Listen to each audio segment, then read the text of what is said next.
Joining us on the show is Ajay Srivastava, MD at Dimensions Consulting. Ajay, good morning and welcome to NDTV Profit. Hey, thank you very much, ma'am. Ajay, my question coming to you is, how would you look at this bounce back? Do you think it's something which is going to be sustainable from here on, or is it just another bull trap?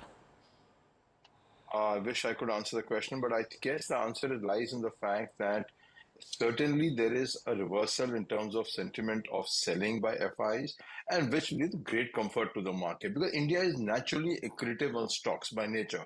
You know, whether it's your PF which contribute, whether your SIP which are going down but do contribute, new people are coming to the market, capital market penetration is low. So put all the fundamentals together, India is a naturally equity accretive market.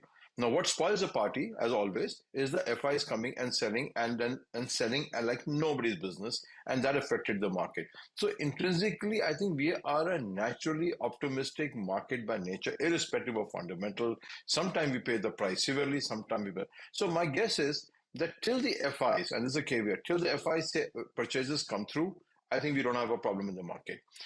Not too much to do with fundamental because that's not going to change. Nothing changed in the last 3 weeks. What changed is the FI stand saying, I think, oversold this market. It's ripe for a plucking. So I guess is that for the next 6 to 9 months, the key ingredient is going to be that whether there will be a substantial amount of buying coming from abroad and in what stocks they come into. Because India, investor by nature, buys small mid-caps nature.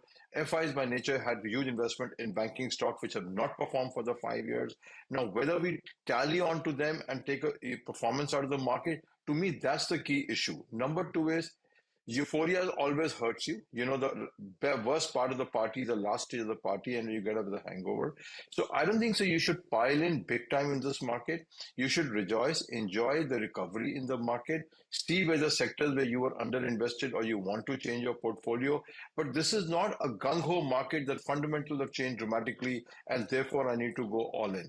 Perhaps we were all underinvested in the banking segment, which is what is showing, but it will not overperform the market. I can tell you this month, even this rally, the Nifty Next and the mid caps have done certainly better than banking. So they will not overperform your market. So in substance, calm your senses, enjoy the rally, relieve to your portfolio, add to what you've missed out, but don't jump in whole hog and says, now the new next bull run has started. It has not started.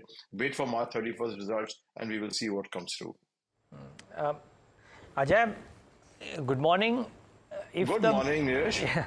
If the March 31st results are a bit disappointing, but maybe on expected lines, and if the commentary from companies around H1 and arguably H2 of FY26 is more constructive, you think the markets will discount a weak Q4?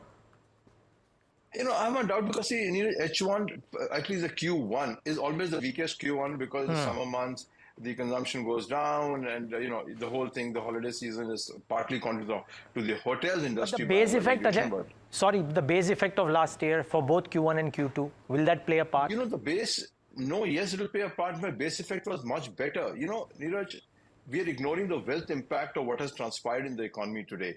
We were all feeling super rich last year. Everybody was feeling super rich. And when you feel super rich, you tend to overspend and you spend the money. And you saw what happened in the real estate market. And you saw in the premium car market, you saw everything going premium, higher prices, hotel, aviation. The wealth impact, it starts to going to hurt you this year because the net wealth of the people who are invested in the markets has now gone down substantially. And that affects your consumption behavior. So my own feeling, and it's showing up already in the quarter that we're seeing going past, that the kind of sales that we used to see in the year-end sales, etc., are not coming through. So fundamentally, the market, I don't think so. The market fundamental will change in performance. Yes, it changed because somebody came and buying big, 7,000 crores of big buying. But performance-wise, I think we will be worse than even the last year's base. It will be very difficult to even make the last year's number if you ask me the most consumer sector of the economy.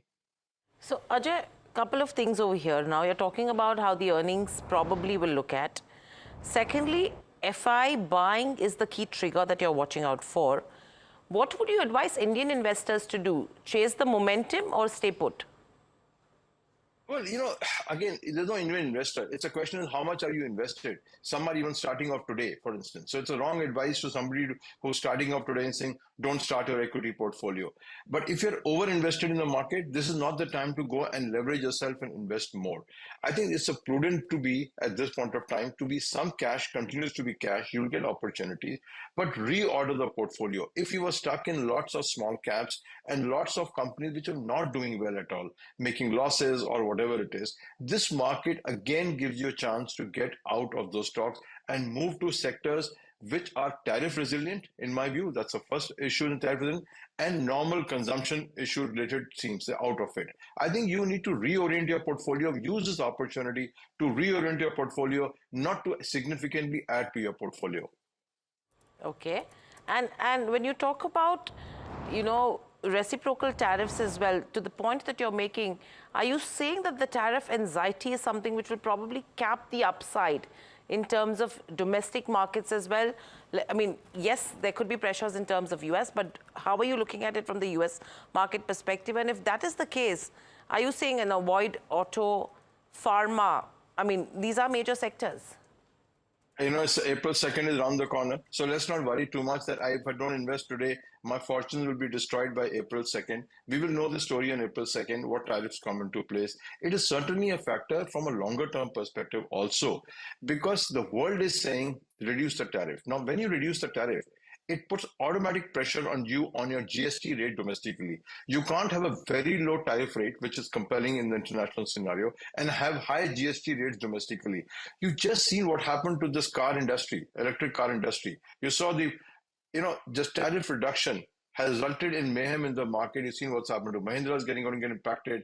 Tatas are going to get impacted. So, so it's not about tariff is going to just impact that one day it will impact some companies and so on and so forth, but it will also impact the fundamental nature of GST in Indian manufacturing.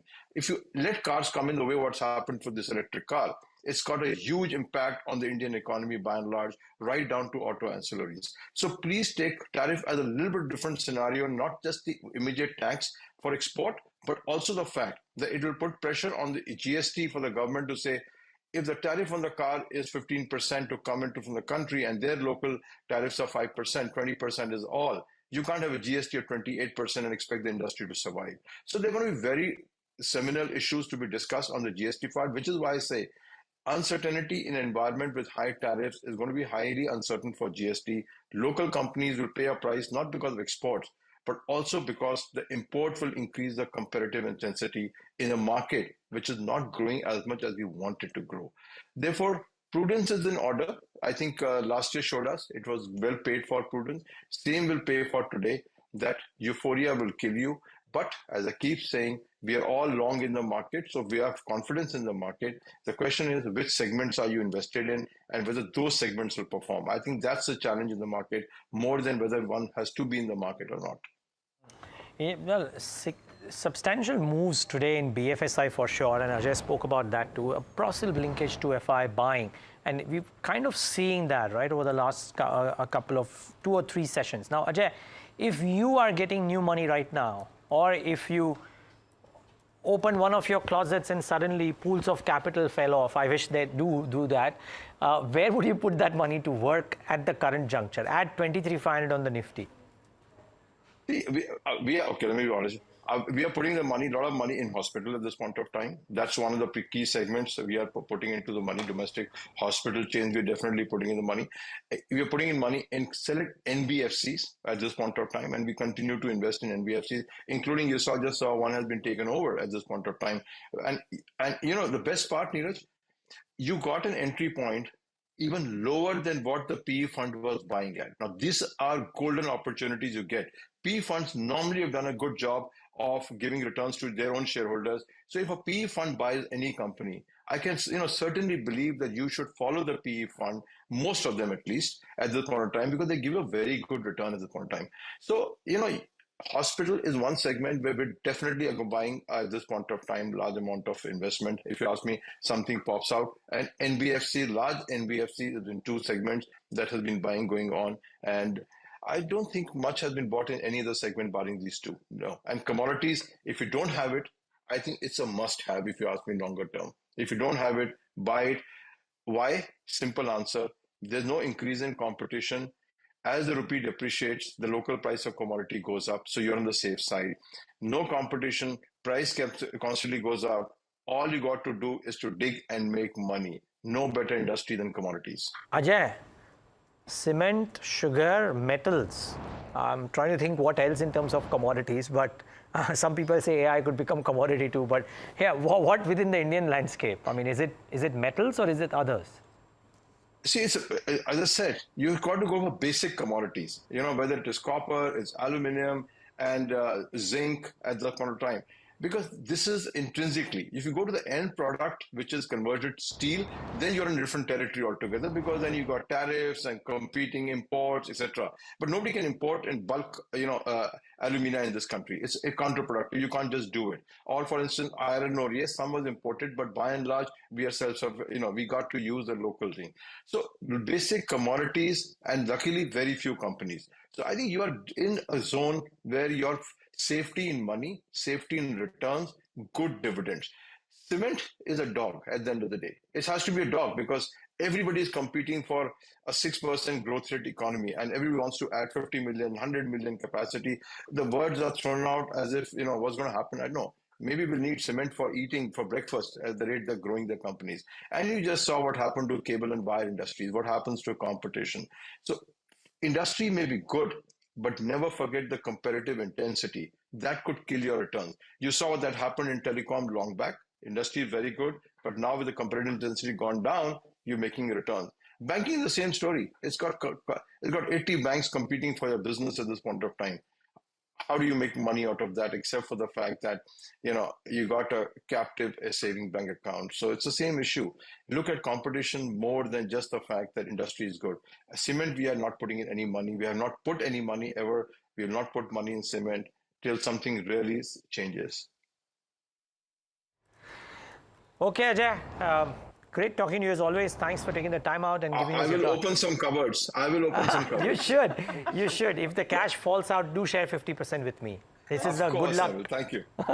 Thank you very much. Pleasure talking to you. Likewise. Okay. Well, viewers, we wish you all the cupboards and the cash within and the gold within accounted for, of course. So keep that in mind.